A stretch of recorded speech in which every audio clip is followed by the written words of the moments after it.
We're back to Norman Stuck Spalding Bare Bones Broadcasting. Fire! Crater's in the way! So I'm going to say this. The Crater don't want me saying stuff like this. Crater's a crinky. Baloney. Hanging his planet, Crater problem. Crater jerk. Don't you ever forget it. You blame one human for anything going wrong here, I'll tell you. You won't like me in an afterlife. I'll warn you of that one. Now, the President of the United States has to have citizen participation. I can say things far more accurate than the President of the United States. That man stands up and says things accurate, they'll kill him. With a room full of liars, and that's all this planet is, a teeny little room full of liars. Very small room. Planet. The President of the United States cannot utter one accurate and honest remark, they'll kill him. Everyone here is a liar, especially the employees. You cannot use the remarks of employment. The citizens must make remarks candid off the top of their head, feed it back into the atmosphere so the President has some tools to work with. You've given the President of the United States no tools to work with. Nothing. He stands there with one accurate remark surrounding him. Not one! All alone in no man's land. President of the United States. Each one of them. The citizen must make remarks.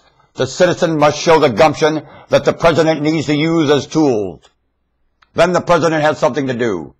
Right now, the citizen failing to live in, the President has not a damn thing to do. Get another blowjob in the Oval Office now. Mock the citizenship of this country. And have your wife tap her toe while you do it. Mock them, President and Mrs. President. Pull sexual scandal for mockery. Explain it to your children. They'll laugh. They know better. There's nothing you can do that would cause your children intimidation other than the citizen isn't already doing with their damn mouth shut. The citizen's accurate remarks at the dinner table have to save the President of the United States. The Secret Service cannot save the President. The Secret Service cannot guard the President. I don't care if they're drunk or sober. No, they can't. The conversation at the dinner table in each home guards the President. Do it. Have that conversation at the dinner table. Accurate remarks. Guard the President. Move. Otherwise, the President is vulnerable because of the failure of citizenship at the dinner table each night.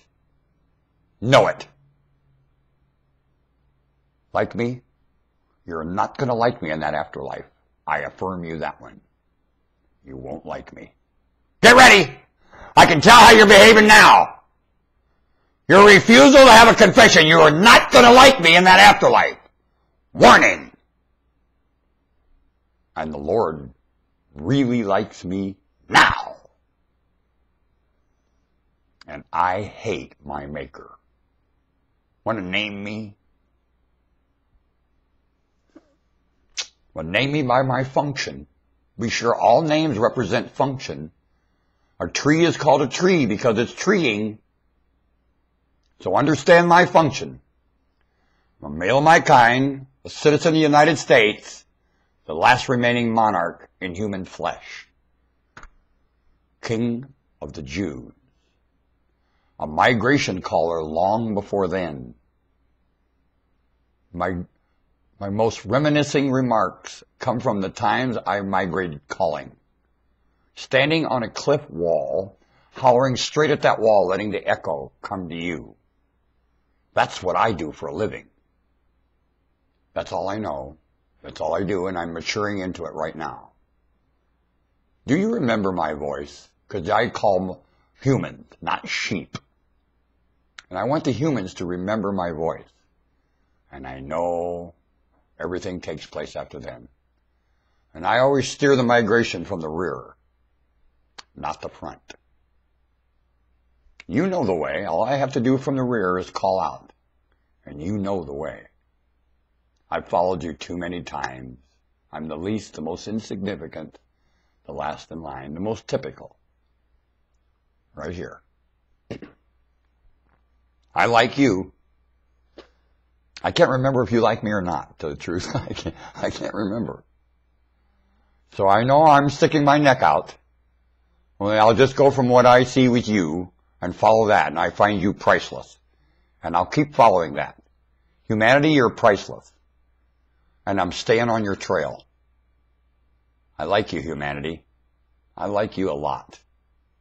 When I think of you, I get a good feeling inside, and I laugh, and I feel good. Thank you. I like what the Lord did with you. You don't, and I'm not sure why. I never will know why. When I look at you, there's nothing to complain about. You're priceless. You're adorable. Why do you complain and call your kids names and hurt your children just training them to food, clothing, shelter, adventure in a forest? It doesn't make sense. How the hell you blew that? It's like the Jews losing in Egypt. How could you lose a seat like that? Who had the best seat in Egypt ever in Egyptian history? Except Joseph. You can tell the slaves were respected in Egypt. Let me tell you they were. Pharaoh knew where his bread was buttered. Yes, he did. He was a smart man, Pharaoh was. They don't respect Pharaoh to the day in Egypt. It's asinine. Asinine. How dare them, any one of them, to ever strike down the reputation of Pharaoh. Shame on them. Shame on them.